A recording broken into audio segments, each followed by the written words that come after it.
ओम नमः शिवाय। भाव भक्ति भावना चैनल में आपका स्वागत है।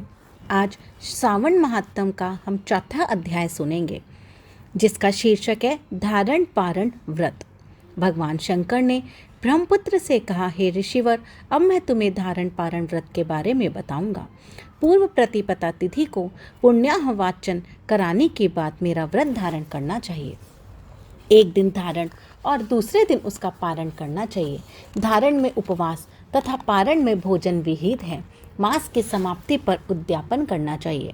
श्रावण मास की समाप्ति पर कीर्तन पुण्याह वाचन कराकर आचार्य तथा दूसरे ब्राह्मणों का वरण करना चाहिए। शंकर पार्वती की सोने की प्रतिमा को घट के ऊपर स्थापित करना चाहिए। रात्रि में भक्ति पूर्वक शिव महापुराण का श्रवण कीर्तन आदि करके रात्रि जागरण करना चाहिए। प्रातः काल हवन करना चाहिए। त्यम्बकम यजामहे मंत्र से तिल और चावलों की आहुति देनी चाहिए। वामदेवाय विद्महे महादेवाय धीमहि तन्नो रुद्र प्रचोदयात् मंत्र से दत्त और चावल की आहुति देनी चाहिए। ओम नमः शिवाय मंत्र से खीर की आहुति देनी चाहिए। इसकी पूर्णाहुति देकर होम समाप्त करना चाहिए। ब्राह्मणों को भोजन कराना चाहिए और आचार्य का पूजन करना चाहिए। इस प्रकार व्रत को पूर्ण करने से ब्रह्म हत्या आदि पापों से मुक्ति प्राप्त होती है।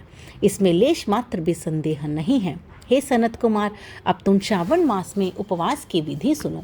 श्रावण मास की प्रतिपदा तिथि को मनुष्य एवं स्त्रियों को संयमता एवं जितेंद्रिय होकर व्रत का संकल्प करना चाहिए। अमावस्या के दिन लोगों को वृषभ ध्वज भगवान महादेव का षोडोपचार विधि से पूजन करना चाहिए। ब्राह्मणों को वस्त्र अलंकार देकर उनका पूजन करना चाहिए। उन्हें भोजन कराकर दक्षिणा देकर हाथ जोड़कर विदा करना चाहिए। इसी तरह मास उपवास का व्रत मुझे प्रीतिदायक है। 1,00,000 संख्या वाली रुद्रव्रती विधि से करना चाहिए। इस विधि को हे सनत कुमार ध्यानपूर्वक सुनो। यह संपूर्ण सिद्धियों को देने वाली है। साधारण रुई की 11 बत्तियां निर्मित करें। यह बत्तियां रुद्र बत्ती नाम से जानी जाती हैं। श्रावण मास के प्रथम दिन इस विधि से संकल्प करें। श्रावण मास में देवों के देव महादेव है। मैं भक्ति पूर्वक गौरीश की 1,00,000 बत्ती से आरती करूंगा। यह संकल्प कर प्रतिदिन 1,000 बत्तियों द्वारा पूजन करना चाहिए। व्रत की समाप्ति पर 71,000 बत्तियों से आरती करनी चाहिए या प्रतिदिन 3,000 बत्तियों से आरती कर अंतिम दिन 13,000 बत्तियों से आरती करनी चाहिए या एक ही दिन में 1,00,000 बत्तियों से आरती करनी चाहिए। यह बत्तियां मुझे सबसे अधिक प्रिय है। इनको शुद्ध घी से ही प्रज्वलित करना चाहिए। इसके बाद सदाशिव का पूजन करके कथा सुननी चाहिए।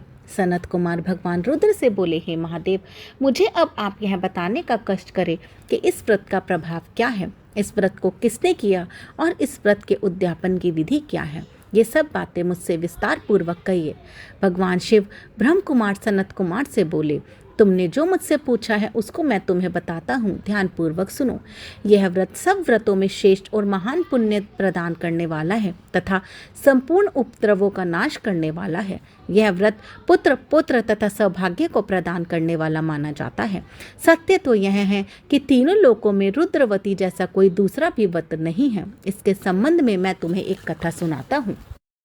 क्षिप्रा नदी के किनारे उज्जैनी नाम की एक सुंदर नगरी है। उस नगर में सुगंधा नाम की एक अत्यंत सुंदर वैश्या रहती थी।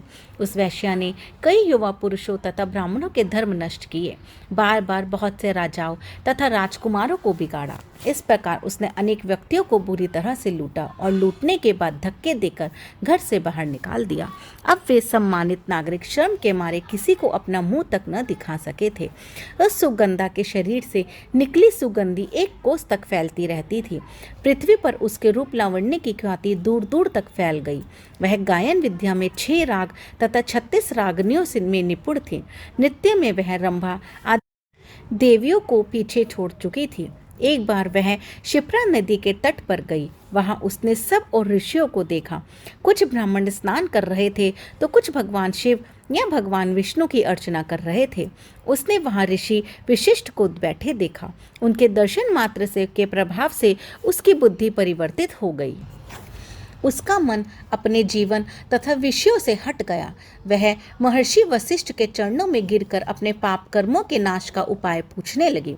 सुगंधा ने कहा, प्रभु, मैंने आज तक बहुत पाप किए हैं, आप मुझे उन पापों से छुटकारा दिलाने का कोई उपाय बताइए।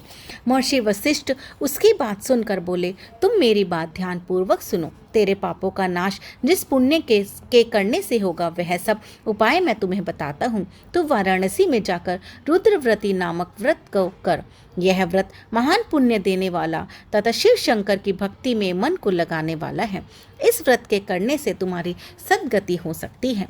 महर्षि वशिष्ठ के वचन सुनकर वह सुगंधा अपना खजाना, नौकरों व मित्रों को लेकर वाराणसी चली गई। उसने महर्षि वशिष्ठ द्वारा बताए व्रत को विधि विधान सहित किया, जिसके फलस्वरूप वह पंच भौतिक शरीर को त्याग कर भगवान शंकर के शरीर में विलीन हो गई। जो भी स्त्री इस व्रत को जिस इच्छा को लेकर करती है, उसे वह अवश्य प्राप्त होती है। हे सनत कुमार, अब तुम माणिकवर्तियों का समात्म सुनो। माणिकवर्तियों का व्रत करने से स्त्री मेरे अर्धांगसन की भागीदारी बन जाती है। वह स्त्री महाप्रलयांत तक मेरी प्रिया होकर निवास करती है। अब मैं तुम्हें इस व्रत की पूर्ति के लिए उसकी व्रतोद्यापन विधि बताता हूँ। इस व्रत को करने वाली स्त्री पार्वती सहित शंकर की प्रतिमा स्थापित करे। शिव पार्वती की प्रतिमा स्वर्ण की बनी होनी चाहिए तथा वृषभ की प्रतिमा चांदी की होनी चाहिए। यथा विधि पूजन करके रात्रि जागरण करे। प्रातः काल नदी में जाकर स्नान करे। भक्ति पूर्वक आचार्य का वरण करे तथा 11 ब्राह्मणों के द्वारा घी, पायस एवं बेल पत्रों से हवन करना चाहिए अथवा रुद्र गायत्री या मूल मंत्र द्वारा हवन कराना चाहिए। पूर्णाहुति कर आचार्य आदि की पूजा करके 11 ब्राह्मणों को जोड़े सहित भोजन कराना चाहिए। इस प्रकार जो भी स्त्री व्रत पूरा करती हैं, वह संपूर्ण पापों से मुक्त हो जाती है। स्थापित सामग्री घट, शिव पार्वती प्रतिमा आदि आचार्य को समर्पित करनी चाहिए। इस व्रत को करने वाली स्त्री व उसके पति को 1000 अश्वमेघ यज्ञ का फल की प्राप्ति होती है। ओम नमः शिवाय। इसी के साथ महात्म का चतुर्थ अध्याय समाप्त होता है। इसी तरह की धार्मिक कथाओं को जानने के लिए इस चैनल को लाइक करें, शेयर करें, सब्सक्राइब करें। जय दादी की।